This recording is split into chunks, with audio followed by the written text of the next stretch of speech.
दोस्तों, मैं हूं नीरज और आप देख रहे हैं आपका प्यारा channel Rao nursing academy channel.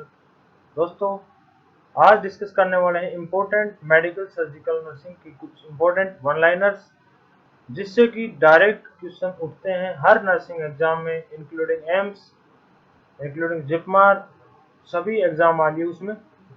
तो वीडियो में एंड तक बने रहे। और अगर आपने हमारे चैनल को सब्सक्राइब नहीं किया है तो चैनल को सब्सक्राइब कर लो और पास में लगे बेल आइकन को दबा लो, ताकि कोई नया नोटिफिकेशन आए तो तुरंत आपको मिल जाए। तो चलिए शुरू करते हैं। वीडियो में एंड तक बने रहे, क्योंकि आज हम डिस्कस करने वाले हैं ऐसे हर वन लाइनर से एक क्वेश्चन बनने वाला है जो कि हर एग्जाम के लिए इम्पोर्टेंट है। तो वीडियो में एंड तक बने रहें। तो चलिए शुरू करते हैं दोस्तों। First,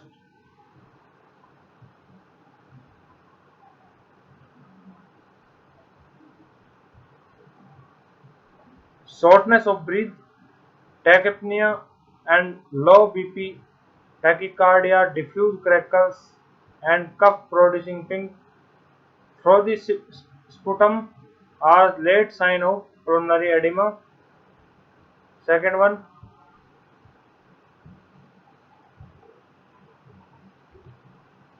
second thrombocytosis is an excess number of platelets. Thrombocytosis is excess number of platelets.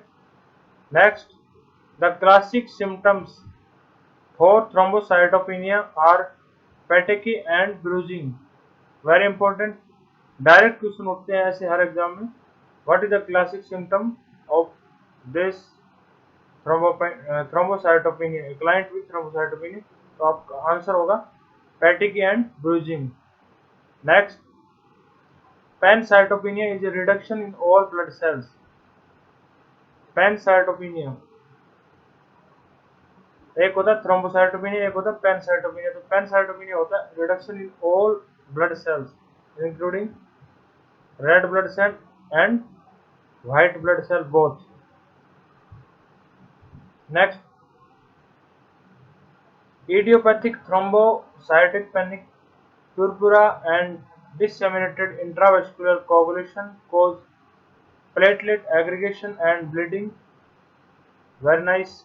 Next, heparin associated thrombosis and thrombocytopenia may be suspected when a decrease in the platelet from 230,000 to 500 ml is noted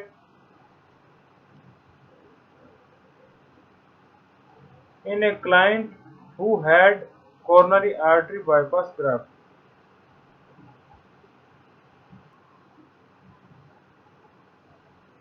तो भाई ये important one liner है। Heparin associated thrombosis होती है and thrombocytopenia may be suspected a decreased platelet count from 230,000 ml to 500 ml is noted in a client who had coronary artery bypass graft surgery. Next, again very important one liner, a genogenic transplant is a transplant between two different species. Next,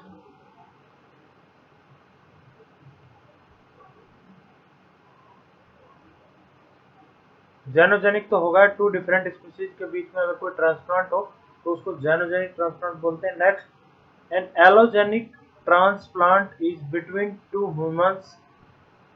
next, a syngenic transplant is between two identical twins. Very very important, 5 star. अब ना जीनो पूछा जाएगा ना allogenic पूछा, अब question AIIMS पूछेगा तो syngenic transplant ही पूछेगा. तो syngenic transplant is transplant between two identical twins. दोस्तों याद रखिए. Next, the murmur of aortic stenosis is low pitched and rough and rasping. So direct question उठता है एम्स जैसे एग्जाम में. व्हाट इज द नेचर या which of the following is the nature of aortic client with aortic stenosis. या एक client जिसे कि erotic stenosis हो रखा है तो मर्मर की नेचर क्या होगी. और 4 ऑप्शन डाल देंगे। तो याद रखना, द एरोटिक स्टेनोसिस का मर्मर होता है low pitch, rough and rasping. Next,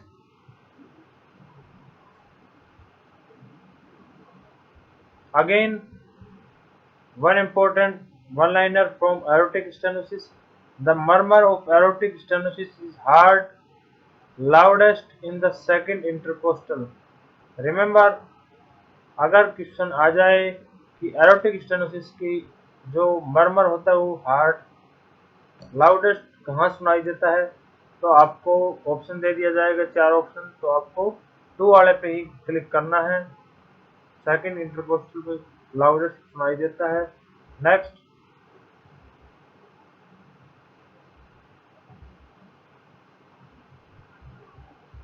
pulmonary edema is a life-threatening complication of heart failure. pulmonary edema होता है life threatening complication of heart failure होता है। Next, pulmonary edema can develop in a minutes secondary to sudden fluid shift from pulmonary vasculature into the interstitium and alveoli of lungs. तो question कैसे पूछा जाएगा भाई इसमें कि what will be the life threatening complication of heart failure, तो हो जाएगा pulmonary oedema. Next, the volume of the blood in the ventricle at the end of diastole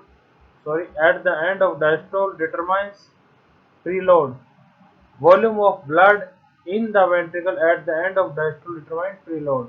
Next, cardiac index is the individualized measurement of cardiac output based on client's body surface area.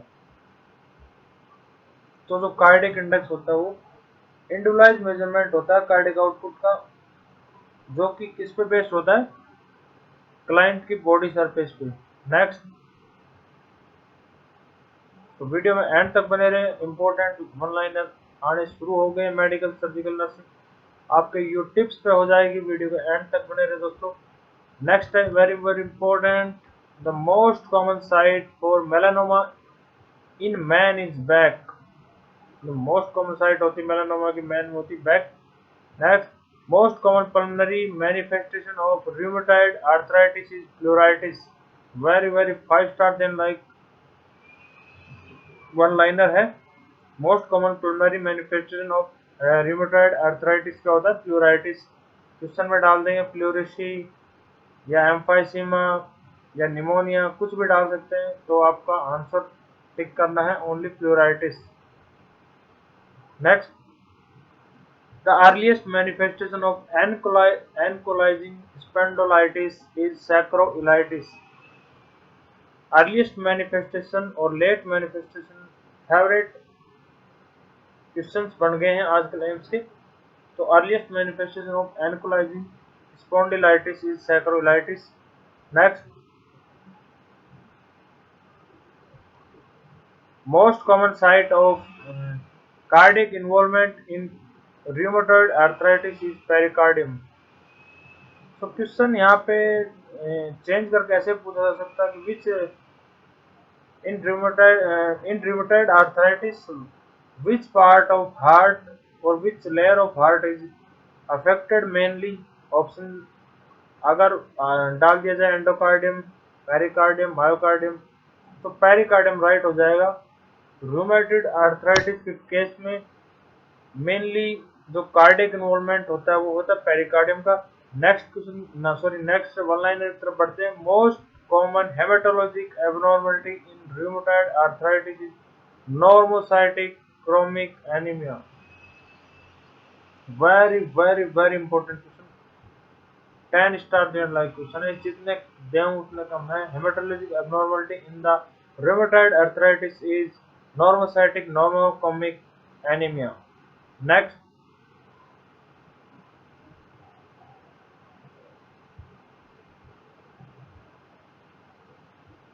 again very important, the most common blood vessel involved in Takaisu arteritis, pulseless arteritis भी बोलते हैं, other name याद रखना, is subclavian artery। Next, क्वेम Sledge batch procedure is a specific diagnostic test for sarcoidosis. Next, the most common inherited bleeding disorder is von Willebrand disease. Very very nice one-liner from hematology. Most common inherited bleeding disorder क्या होता है? Von Willebrand. आपको option दे दिए जाएंगे, thalassaemia, von Willebrand, haemophilia. तो most common inherited bleeding disorder होता है von Willebrand disease. Next one liner की तरफ बढ़ते हैं। Again very important, the most important cytokine involve in multiple myeloma proliferation in IL-6 interleukin 6. Very very nice and very very important from exam point of view। कौन सा cytokine involve होता है myeloma cell proliferation में? तो interleukin 6। Again the most common symptom of multiple myeloma is bone pen. Next, the most common infection in multiple myeloma clients are pneumonias and pyelonephritis. Both are most common infection in client with multiple myeloma. Next,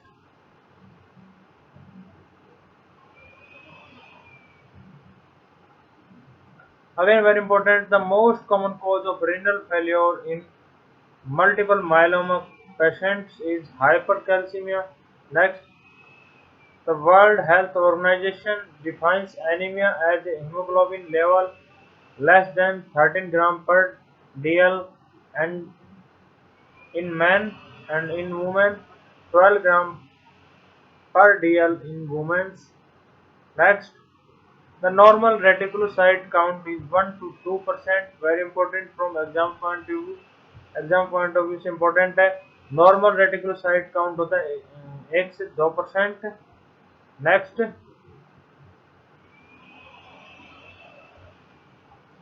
prematurely released reticulocytes into the circulation are called shift cells। very very AIIMS oriented question दोस्तों, 5 star देने like question है। तो premature released reticulocytes in circulation are known as shift cells। इसको तो भाई underline कर देता हूँ, बहुत इंपॉर्टेंट है और एक स्टार भी दे देता हूँ। एक स्टार देने नहीं है तो 5 स्टार देने लायक है भाई। Next, the normal serum iron ranges from 50 to 30 per mole per deciliter, whereas the normal TIBC means total iron binding capacity is 300 to 360 gram per deciliter। The normal transferrin saturation ranges from 25 to 50। याद रखना ये values बहुत important है from exam point of view.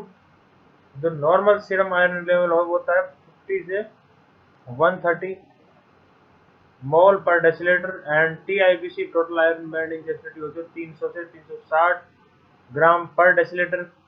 And बात की जाए transferrin saturation की तो वो होता है 25 to 50%। नेक्स्ट वन लाइन की तरफ बढ़ते हैं।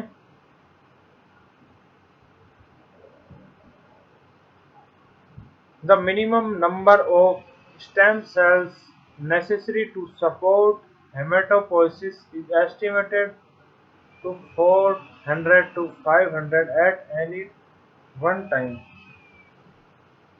मीन्स तो minimum number of stem cells required जो कि आरबीसी बनाने के लिए वो 400 से 500 होनी चाहिए, तभी वो हेमेटोपोइसिस प्रोसेस इनिशिएट होती है। Next, very very important from exam point of view, anomic aphasia is the single most common language disturbance seen in head trauma, metabolic encephalopathy and Alzheimer's disease। तो भाई बहुत इंपॉर्टेंट है एम्स के लिए, तो AIIMS और जिपमर के लिए anomic aphasia is the most common language disturbance seen in head trauma. तो हेड ट्रॉमा में कौन सी एफएजे होने के चांसेस होते हैं, ये भी पूछ सकते हैं क्वेश्चन। या फिर मेटाबॉलिक एनसेफेलोपैथी या अल्जाइमर, तीनों में एनोमिक एफएजे देखा जाता है। तो याद रखें इसको, एग्जाम पॉइंट ऑफ व्यू से बहुत इंपॉर्टेंट है। Next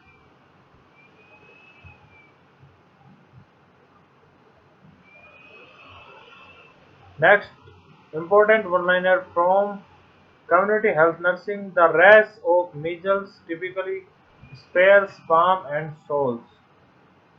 Very very nice. Next, Forsmark spot और पैलेटल पैटेकी, अदर नेम है पैलेटल पैटेकी, याद रखना बहुत इंपॉर्टेंट है। फोर्समर स्पोर्ट का अदर नेम क्या है, palatal petechiae. Are seen in German measles, तो फोर्समर स्पोर्ट्स हैं और पैलेटल पैटेकी बोलते हैं, देख किस में देखे जाते हैं, जर्मन मीजल में। And infectious mononucleosis, infectious mononucleosis का दूसरा नाम क्या है, कमेंट करके बताएं। And Scarlett fever. Next important one line की तरफ बढ़ते हैं। Again very very important, the most common causative organism of hand, foot and mouth disease is Coxsackie virus, Coxsackie A17 virus. Next, slapped cheek appearance of rash is seen in erythema infectiosum, fifth disease भी बोलते हैं, इसका दूसरा नाम है erythema इन्फेक्शियसम का दूसरा नाम, fifth disease caused by parvo virus B19, याद रखें एग्जाम पॉइंट ऑफ व्यू से बहुत इंपॉर्टेंट है। नेक्स्ट,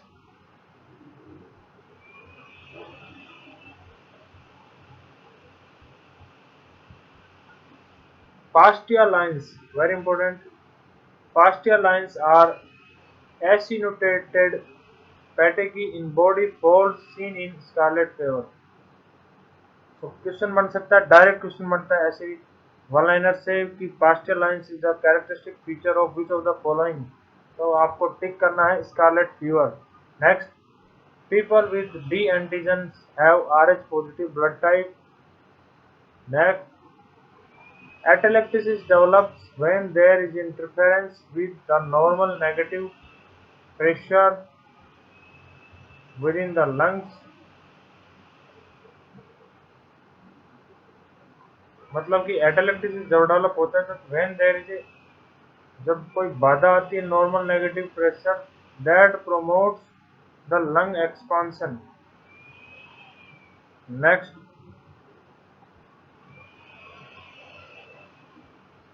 वेरी वेरी इंपॉर्टेंट,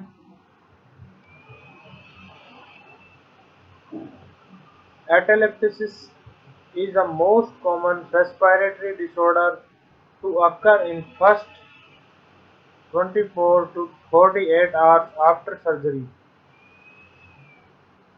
तो क्वेश्चन डायरेक्ट बनता है कि which is the most common respiratory disorder seen in a client came from surgery. तो राइट आंसर टिक करना है आपको एटेलेक्टिसिस, वहां पे ऑप्शन और भी सिमिलर ऑप्शन देखे जा सकते हैं क्वेश्चन में। Next, kidney failure is the most common cause of death in a client with systematic lupus erythematosus disease. The most common cause of death in a client with systemic lupus erythematosus is kidney failure. Next,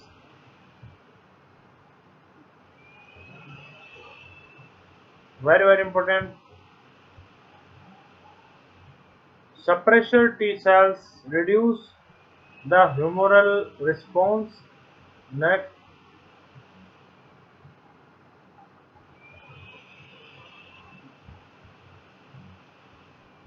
a client with severe abdominal pain and history of sickle disease may be in a sickle cell crisis.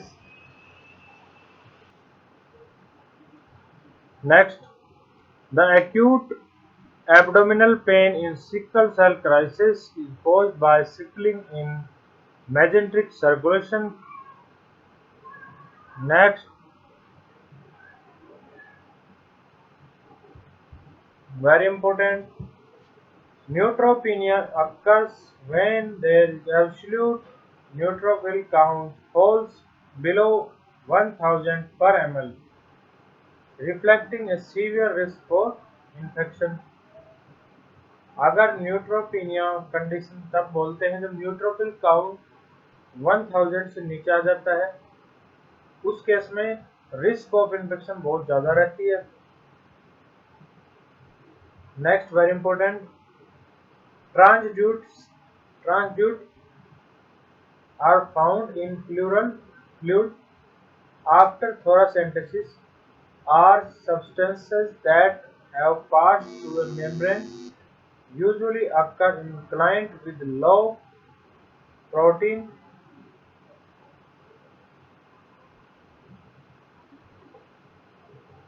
मतलब कि ट्रांसड्यूट्स और exudates दो होते हैं। तो ट्रांसड्यूट्स mainly pleural fluid में होते हैं और आफ्टर थोरासेंटेसिस वो एक मेम्ब्रेन के थ्रू पास होते हैं और मेनली सीन मतलब कि transudates mainly seen in low protein client जिसमें कि लो प्रोटीन होता है उसमें देखे जाते हैं ट्रांसड्यूट्स। नेक्स्ट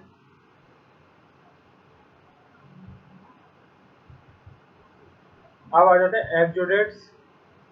एक्सुडेट्स क्या होते हैं? Exudates are substances that found in pleural fluid after thoracentesis that have escaped from blood vessels, contain an accumulation of cells and have a high specific gravity। High specific gravity होती है exudates की और ट्रांसड्यूट की high specific gravity नहीं होती। And exudate also have a high lactate dehydrogenase level। Next, vesicular breath sounds are prolonged on inhalation and shortened on exhalation। Very nice question from respiratory system। भाई जो vascular breath sound होती है वो prolong on inspiration और inhalation and shorten on exhalation. Remember. Next,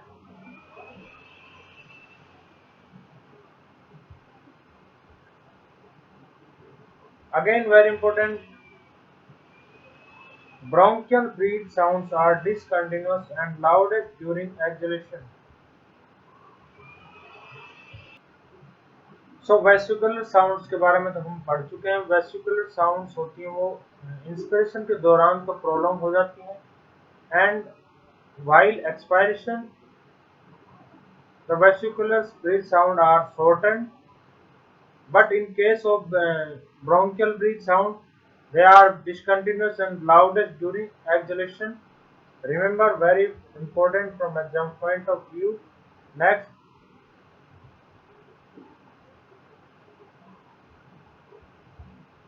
a client priority based, a client should be instructed to drink plenty of fluids the night before a sputum test। अगर sputum test होने वाला है किसी client का तो उसको nurse को उसको इंस्ट्रक्ट करना चाहिए पानी पीने के लिए ज़्यादा से ज़्यादा। Next, again very important, homonymous hemianopia is a type of visual field blindness involving either the two right or two left halves of visual fields of both eyes। Next,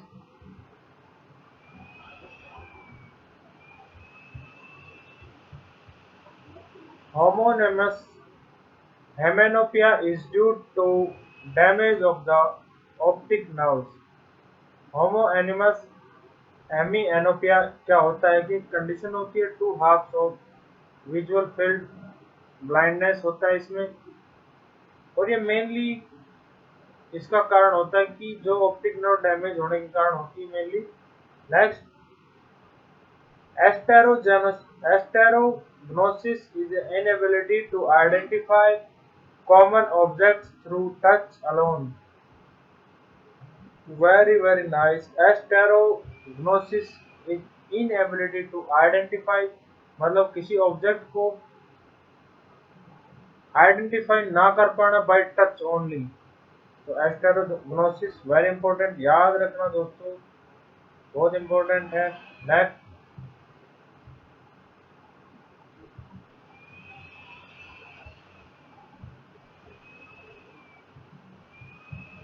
oculogyric crisis is a fixed position of eyeballs that can last for minutes to hours.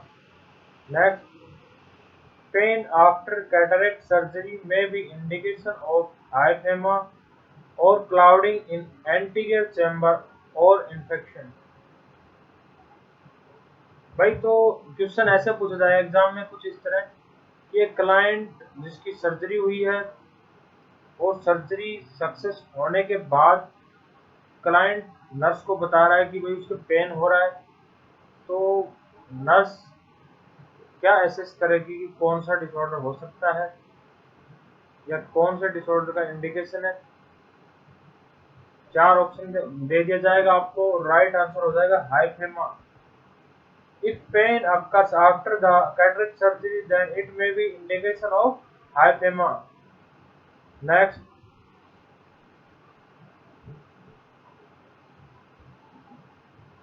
very important for Ames and Zitmer both, ptosis and diplopia are early signs of myasthenia gravis. Next, dysphagia and respiratory distress occur in later myasthenia gravis।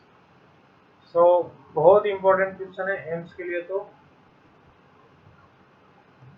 कि early और late दो होते हैं symptoms. तो early तो सबको पता है, टोसिस एंड डिप्लोपिया होता है माइस्थेनिया ग्रेविस के केस में, but I think late sign symptom of myasthenia gravis आप सभी को पता था। प्लीज, था तो अच्छी बात है, कमेंट करके बताएं। So late sign symptom of later myasthenia gravis, late symptom होता है dysphagia and respiratory distress। Next,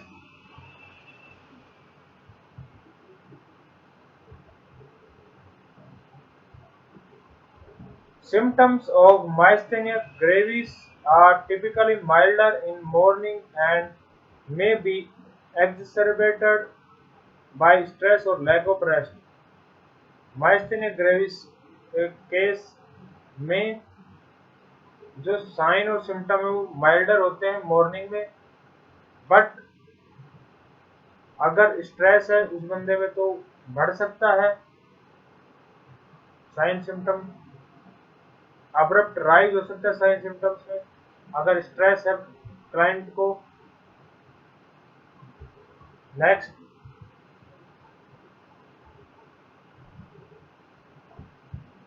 very important, dry mouth and abdominal cramps are adverse effects of increase acetylcholine in the parasympathetic nervous system.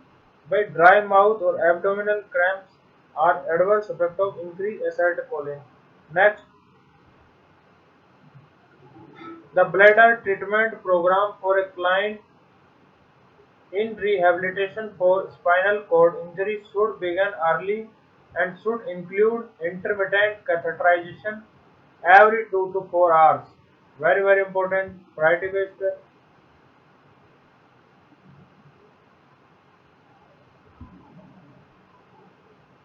Next, when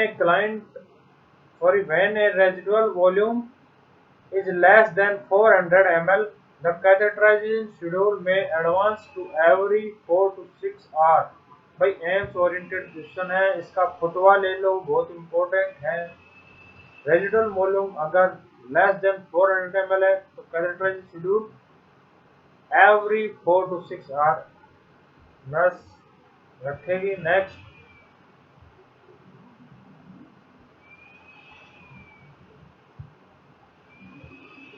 indwelling catheters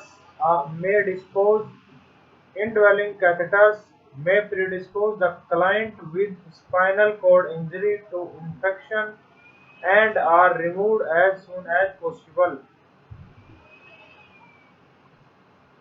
Next,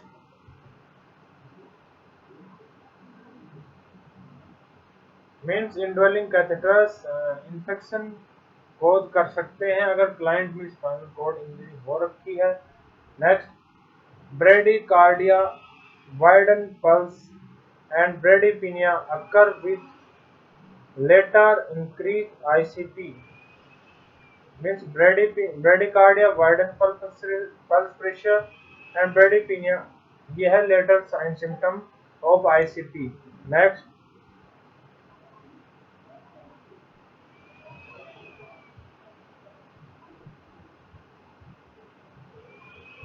the client may void large amounts of dilute urine if the posterior pituitary has been damaged. Next, epidural hematoma or extradural hematoma is usually caused by laceration of middle meningeal artery.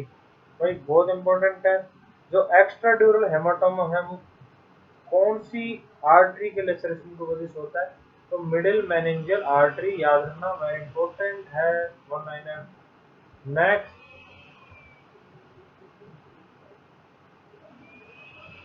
Sorry दोस्तों, आज के लिए इतना ही। ऐसे ही amazing one liners part 2 में जल्दी लेकर हाजिर होंगे। अगर वीडियो आपको अच्छी लगी हो तो प्लीज लाइक करें और अपने सोशल ग्रुप्स में भी शेयर करें, इससे हमको हमारे को मोटिवेट मिलता है और अच्छा कंटेंट तैयार करने के लिए। तो दोस्तों आज के लिए इतना ही, मिलते हैं न्यू वीडियो और न्यू अमेजिंग क्विज और वन लाइनर्स के साथ। तब तक मस्त रहे, स्वस्थ रहे। जय हिंद, जय भारत, स्टे सेफ।